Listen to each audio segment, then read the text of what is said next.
The Icons of Real Estate Podcast.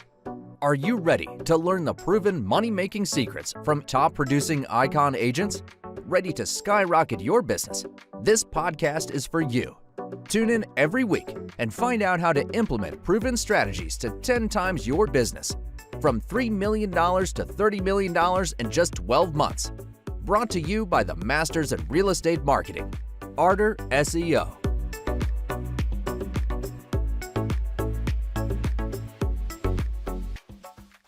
Welcome to the Icons of Real Estate. I'm Tim Calloway. We have a very special guest for you today from my personal favorite state of Florida, from Sarasota area with SRQ Realty, Nikki Weiss. Nikki, how are you? I'm good. How are you? Thanks for having me on. I appreciate it.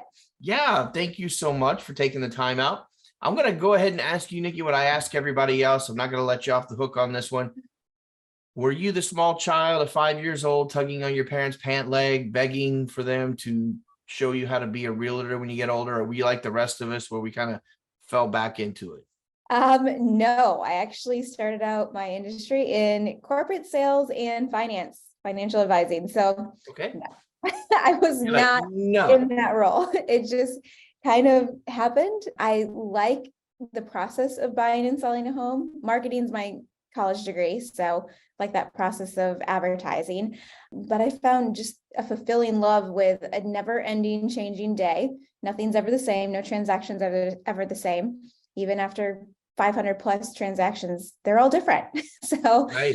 And there's just so many paths you can do. You can build your own wealth by design in real estate, whichever way you choose. Whether you work for a team, you're a solo agent, micro team, brokerage, there's just so many paths that are fulfilling that I find that I'm able to implement my natural skills with. Fantastic. Yeah, there are a lot of avenues, right?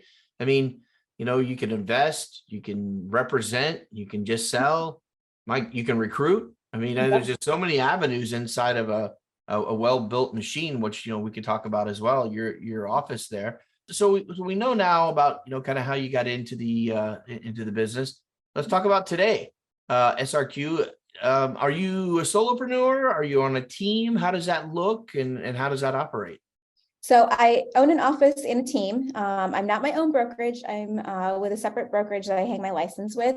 I found that being in that role, I didn't want to have that responsibility. I really like the path of bringing on agents, showing them how to build their 6 or 7 figure income. And there's a difference between there. You can either be a $120,000 producer, or you can attain to 900,000. That mindset's just very different. Coaching them to that, because it just depends on your style, what your niche is, and focusing on your strengths, not your weaknesses, and then leveraging out the rest of it. And a team aspect really was able to do that. Did not set out to build a team right away. I found that when I was done with corporate world, that when I got into single agent, I'm like, oh, okay, I can implement a lot of what I know from managing a sales team on the corporate side into this. And then, oh, well, why would I cap my ceiling here? I can bring on more people and help more people. So right. It was kind of one of those natural skills. And I like to mentor, and I don't just get the fill your cup vibe from my clients. I love seeing other agents move from a career and thinking that they have this ceiling, but then they're able to actually go far beyond that and still have a quality life and work-life balance. So that's fantastic. Yeah, definitely. It takes a great leader like yourself, it seems, to kind of open those doors for folks that come in, and maybe they think their ceiling is right here, right? And then you're like, no, look way beyond that, and I'm going to help you get there. What do you look for in new talent in your office? Do you have a vetting system? Or I actually heard recently one office manager say, no, I just have to like them. As long as I like them, and I know others will like them too. And I was like, I have spent way too much time over analyzing people I bring in. I just don't like them. I mean, there's certain skills you can teach, but then there's other natural skills you can't. And a lot of times, I actually just spoke to some agents about this last week, is even if you have your license and you're doing okay, but you're not feeling passionate about it, you just might be in the wrong role. maybe you could be more passionate in the transaction coordinating side, where you're very detail oriented, systematic. So you like that process of the contract. Or maybe you don't like the chase, but you want to be an assistant because you still like real estate, but need to have that wolf ahead of you who you can just be in the shadows of. So there's just so many different avenues you can do it. And what I look for is the core values, which is kind of like liking. EOS systems, EOS Life is like one of my favorite new books. I think I've read it like 4 times. And I actually just told one of my agents in a meeting, I'm like, I'm going to give this to you when I'm done with it again. There's 10 pages left, but you look at your 4 quadrants. Okay. And what do you like to do? What do you like to teach? What's your strengths? And then what do you not like to do when you really don't have to do? And then those are all based off of your core values of who do you love to spend time with? Besides your family and your friends, who do you want to, because work life, think about it. You go in your office and co-agents, those are people that you spend a majority of your hours in a day with. So it's kind of like when you are going to a showing on a listing and you're like, I really don't like that agent. Like, the offer on this one, and you're dreading it. Like, I don't want to feel that when I'm mentoring or teaching an agent or coaching them to get in the industry. I'd rather feel like, okay, great. I get to speak to them today and I get to show them how to do this listing process, or how can they negotiate and set the right expectation for this new market on this contract. Like, that's what fills my cup. So core values, you got to like them. Yeah, that's fantastic. That's sage advice for sure. Okay, so we talked about how you kind of get started. We talked about today a little bit. So now is the fun part. Let's put on our prognostication hats now and look at that vision, for the future. And what's the next 1, 3, and 5 years? Doesn't have to go out as much as 5 years, but what's the next 1, 3 years look like for you in SRQ, and what your plans are? Yeah, so SRQ Home Specialist, 3 years ago, we still have the same vision. I would say the restructuring and the path we've taken has definitely changed than what I thought it would be, because we had COVID, we had like different market shifts. And then if you're in Florida, we didn't only just have a market shift last summer, we also had a major hurricane. Parts of it, not all of Florida, but in our specific area, we got rocked a little bit, and so did a lot of our agents. So we're rebuilding through that. So there was a tough 30, 60, and 90 days from there where it was actually a blessing, though. I look back on it and I'm like, wow, at the time you're like, okay, we're back in like that COVID, oh my God, what do we do? As an owner and a leader, you're looking at, okay, where did we lapse on our systems, and what do we really need to audit and transition to meet the consumer where they're at again, because consumer habits change all the time, technology changes, and how can we make our time more efficient? So we spent the last portion of last year really implementing and auditing our systems and putting new ones in place.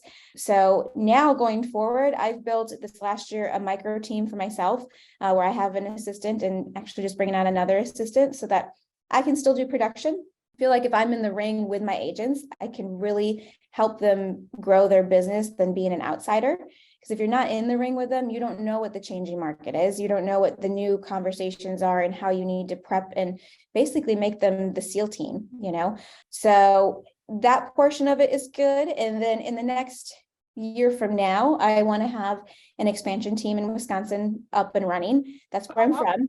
And my parents are there, and I love to spend all of July there with my kids. So I really want to build an artillery team there, and having Sarasota as kind of the hub base where my staff is. Growing to 16 agents in Sarasota. We're at 12 right now, so we need 4 more.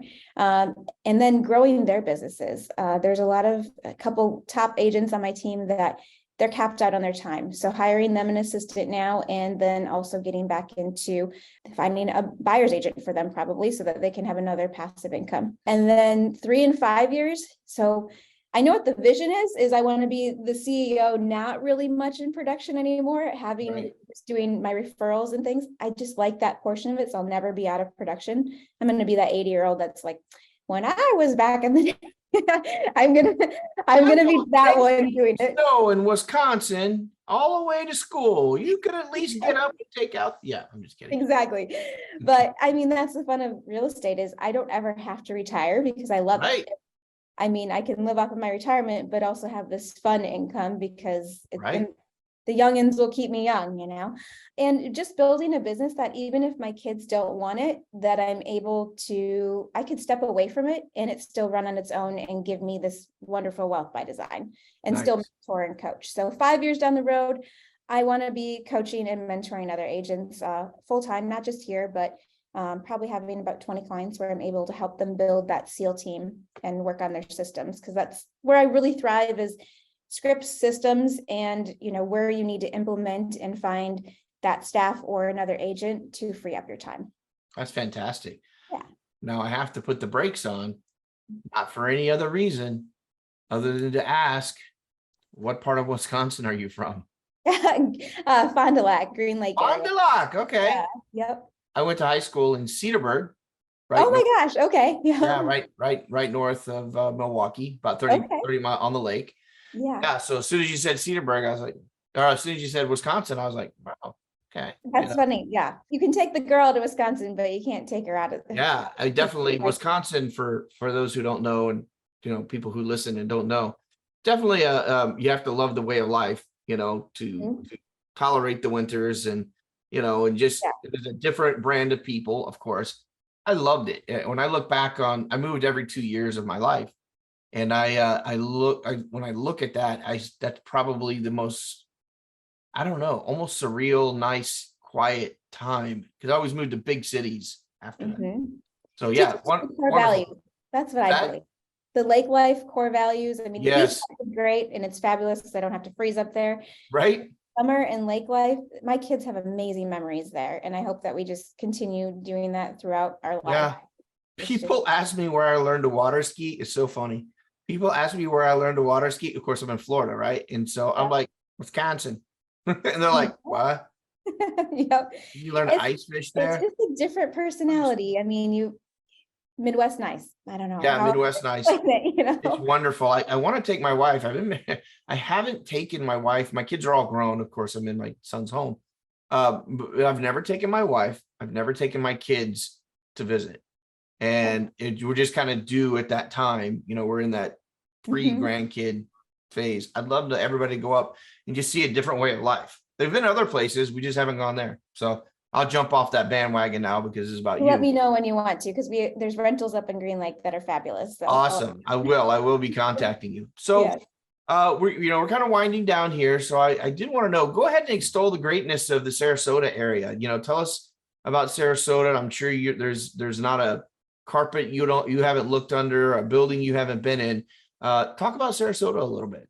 Yeah, so we're a main hub, Sarasota, but then a lot of buyers don't realize the sub-hubs of it, is what I call subdivisions of it, because you can really be like, Venice is just south of Sarasota, only 20 minutes, and you can be 10 or 15 minutes from beautiful beaches at any area of Venice. And then you have Bradenton, where there's so many other options. That's just north of Sarasota, and you have Anna Marie Island, Holmes Beach. We have a lot of keys that you're able to go to. So I always explain it too, that again, I'm biased, but it's just a clean area. The beaches are beautiful. A lot of Midwest. We have a lot of Ohio, Indiana, Wisconsin, Illinois. So the Midwest nice is everywhere. Tons to do. So I've been here for over a decade now. Not full-time, but part-time. Yeah. Well, 10 years full-time. And then before that, I back and forth, my family here. I've seen it change, where it used to be a pretty retiree snowbird area. Now there's so many aspects for families to enjoy life, and all the sports and activities that are available for the family lifestyle. You can go out. We were just talking earlier, this weekend, it's not supposed to be our 87 that we're used to, but we can still go out and bike and run, or go to the beach and enjoy the beach with a sweatshirt on and the gorgeous water. So there's just so much to offer. And we go from all the price points, from 150,000 all the way up above $1 million. It just depends on what you're looking for. Golfing, I mean, I'm a golfer. We got tons of golf options too. So yeah, we are spoiled, because I'm listening to you, and I've said the same things you do all the time. And I go, yeah, we're so spoiled, because 68, or 72, we're like, oh, get the sweatshirts out. And anywhere, I mean, even Texas, I'm originally from Texas, and even in Texas, it gets cold, freezing, ice storms. My wife was sitting in an ice storm the other day, and I'm like, yeah, I don't get any of that here. I mean, if Yeah, we it don't have to rains salt our hard, Starbucks. We salt our margarita rims instead. right. I love that. I'm going to steal that from you. Love it. I love Yep, it's way better. it. It is. Nikki, how would someone get in touch with you? So a couple ways. Instagram's a big one. That's where a lot of people go to, especially for referrals. My handle's SRQ Real Estate, but our office is Sarasota Home Specialist. And then we on Facebook, SarasotaHomeSpecialist.com, or my cell phone. Always reach out. I answer always. So we're happy to help anyone, even if they're just exploring the area. The majority of our clients we start working with a year to 2 years in advance because they're moving from another area, whether it's a family or retiree, they're moving from out of state. So helping them with that process and really figuring out not just the home they're looking for, what's their lifestyle outside the home, because we have so many different options to accommodate that. Nikki, thank you so much for being on the program today. Nikki Weiss, SRQ Home Specialist. I look forward to catching up with you again next 3, 6, 9 months, or maybe driving across Alligator Alley and having a cold beverage of our choice. I love it. Let's do it for sure. Well, have a great day. weekend. Thank you. All right. Bye-bye.